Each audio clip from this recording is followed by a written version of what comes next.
Hello friends, अन्नपूर्णे सदापूर्णे दीप्स किचनमध्ये तुमचं खूप खूप स्वागत. आज आपण बनवणार आहोत उकडीचे मोदक.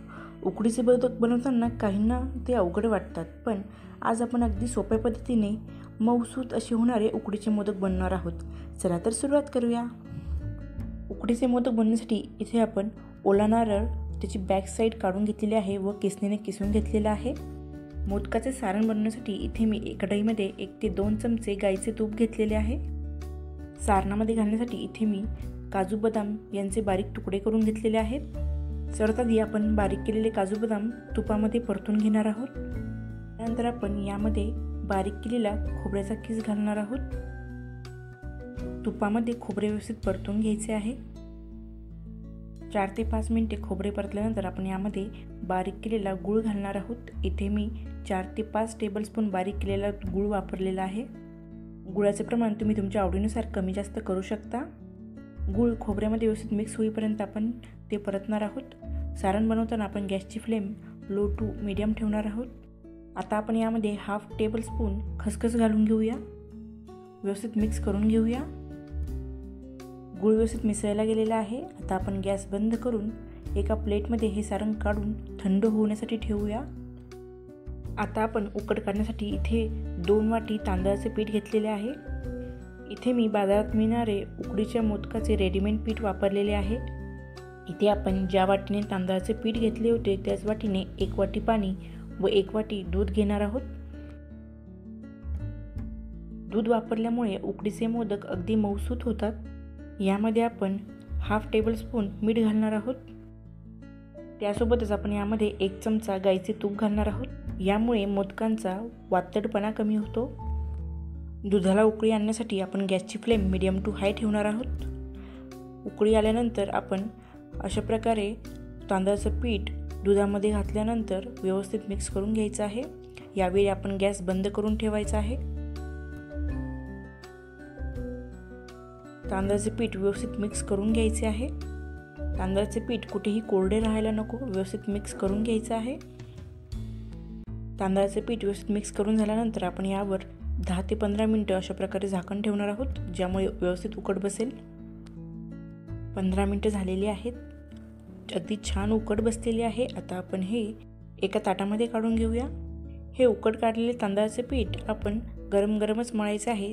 त्यामध्ये थोडेसे तूप ॲड करायचे आहे.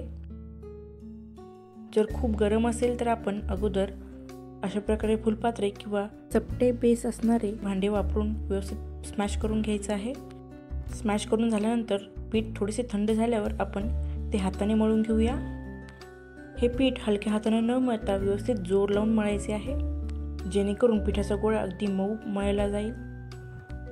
अशा प्रकारे गोळा तयार झाल्यानंतर पुन्हा थोडे तूप लावून व्यवस्थित मऊ बनवून घ्यायचं आहे. तुम्ही बघू शकता पीठ अगदी मऊसर आणि छान झालेले आहे. मोदक बनवण्यापूर्वी आपण मोदक वाफवण्यासाठी भांडे प्रीहीट करण्यासाठी ठेवूया. त्यासाठी इथे मी अर्धे पातेले पाणी घेतलेले आहे. ते पातेले पूर्णपणे कव्हर होईल एवढ्या साईजची मी इथे चाळण घेतलेली आहे. त्यानंतर अशा प्रकारे आपण यावर पूर्णपणे कव्हर होणारे झाकण ठेवणार आहोत, जेणेकरून मोदक व्यवस्थित वाफवले जातील. आता आपण यांना प्रीहीट करून घेणार आहोत. त्यासाठी मीडियम टू हाय फ्लेम ठेवायची आहे. उकडीचे मोदक बनवण्यासाठी इथे मी हा साचा वापरत आहे. याला आपण सर्वात आधी तूप लावून घेऊया. यानंतर साचा बंद करून अशा प्रकारे तांदळाच्या पिठाचा गोळा घेऊन तो आपण साच्यामध्ये व्यवस्थित पसरवणार आहोत, जेणेकरून मोदकाची आउटर लेअर एकदम एकसारखी बनेल.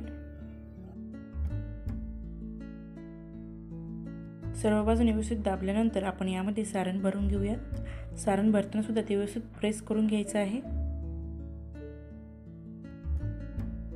यानंतर शेवटी तांदळाचे पीठ पुन्हा लावून आपण व्यवस्थित मोदक बंद करून घ्यायचा आहे. यानंतर हळूवारपणे आपण साचा ओपन करणार आहोत. मस्त किती छान आपला उकडीचा मोदक तयार झालेला आहे, तुम्ही बघू शकता. अशा प्रकारच्या साच्यांमध्ये उकडीचे मोदक बनवणे अगदी सहज सोपे होते. अशाच प्रकारे आपण बाकीचे सुद्धा मोदक बनवून घेऊयात. आपले मोदक बनवून झालेले आहेत. आता आपण यांना स्टीम करण्यासाठी ठेवूया. झाकण काढून बघूयात. छान प्रीहीट झालेले आहे. आता आपण यामध्ये मोदक ठेवूया. आता आपण यावर झाकण ठेवून 10 ते 15 मिनटं हे मोदक वाफळून घ्यायचे आहेत. 15 मिनटानंतर झाकण काढून बघूयात. मोदक अगदी छान वाफवले गेलेले आहेत, तुम्ही बघू शकता. मोदकाचे पीठ हाताला चिकटत नाही आहे, याचा अर्थ आपले मोदक व्यवस्थित उकडले गेलेले आहेत. आता आपण मोदक काढून घेऊयात. एक मोदक तुम्हाला कट करून दाखवते. आतली लेअर सुद्धा अगदी छान दिसत आहे व सारण सुद्धा अगदी छान भरले गेलेलं आहे. तुम्हाला जर हे उकडीचे मोदक आवडले असेल तर नक्की ट्राय करून बघा आणि अशाच नवनवीन रेसिपीजसाठी अन्नपूर्णे सदापूर्णे दीप्स किचनला सबस्क्राईब करा. धन्यवाद.